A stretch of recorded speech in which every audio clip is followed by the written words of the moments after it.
our communities that are unhoused in the city of Hamilton. Now, a lot, of course, has happened over the last few months since the HESN was launched back in December of 2020. If you guys remember Freedom Camp, right after Freedom Camp, we announced starting here at City Hall, HESN's debut. So now it's been a great 8 months with the team. Of course, a lot of new things that we've learned, a lot of challenges that we had to overcome, but I'm very grateful for HESN's team, and I just want to shout them out before I started or continued on with my speech. So shout out to HESN's team and for the great work that the connectors and the steering committee and everybody's doing at HESN.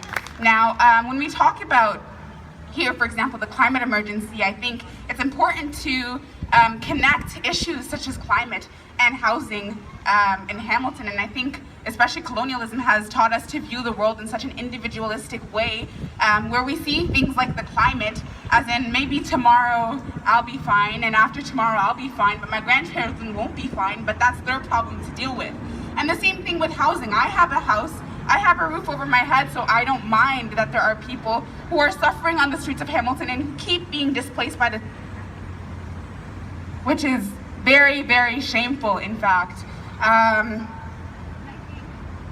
Hello? Yes, and I think that it is important to talk about climate emergency when we talk about housing, because the extreme weathers that we see nowadays, because of the fact that we are neglecting and that the government is neglecting the environment, it has a huge impact on our unhoused community. Now they're living in extreme weather conditions. In the winter time, it gets way too cold. There's just ice everywhere. It's snowing all the time, and in the summer, it's just hot heat that is coming down on them, and the city decides to displace them when they find a good place to stay, a good place that they feel comfortable in, and they have to worry about encampment teardowns, which is so shameful. And I think it's important that people in positions of power, the government, the city of Hamilton, listen to this, that it's your duty. It's your duty to make sure that these people are housed. It is your duty to make sure that the climate is actually not in a state of emergency. And now, when we talk about the Indigenous communities in Canada, they teach us, the Indigenous elders teach us that we care for the earth because we are from the earth.